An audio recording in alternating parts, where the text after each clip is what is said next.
I have a riddle for you guys. If a white woman and a black man get into an argument, who's the oppressed one? Discuss.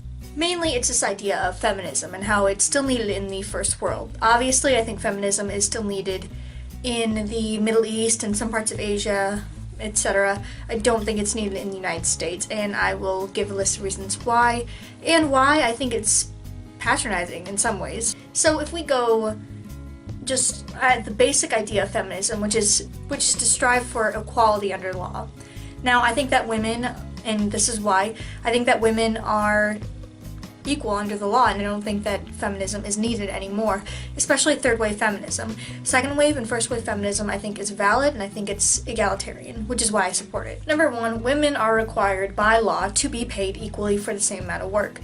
Now, if you go into a job and you work the same amount of hours as one of your male companions or your male coworkers, and you find out that he's being paid more, you need to find out why, and if you're not being paid equally, you can go to the Supreme Court and probably make a lot of money, because it's against the law to do that. But no, we have not been able to find any cases where that's been the case because companies don't want to get sued. Women are more likely nowadays to graduate college than men, which used to be a very male-dominated part of society. Women are less likely to be homicide victims than men.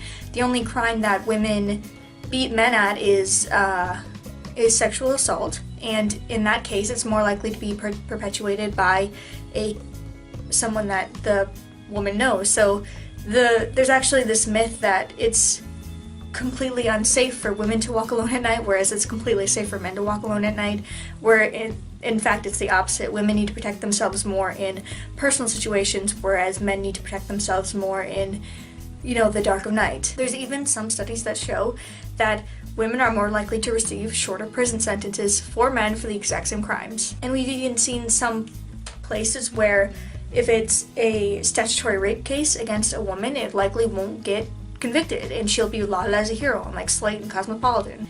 Two, I'd have to say that feminism is really not for men's rights.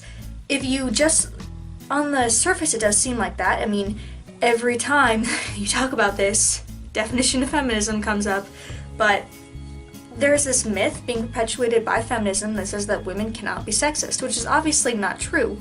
I mean, according to Bustle that happens, when Kit Harington said that there was some kind of sexism in Hollywood against men, there was this huge backlash, and I don't think that was justified, and I think that he does have a point that women and men can be objectified by the Hollywood industry. There's also this case where this guy wanted to set up the only male shelter for domestic abuse cases, and he didn't receive enough funding, and he had to stop production of it. And there are many domestic abuse shelters for women, specifically for women, and those are perfectly fine. They have been funded, and people are naturally sympathetic towards women, I think, and therefore women have some privileges that men don't.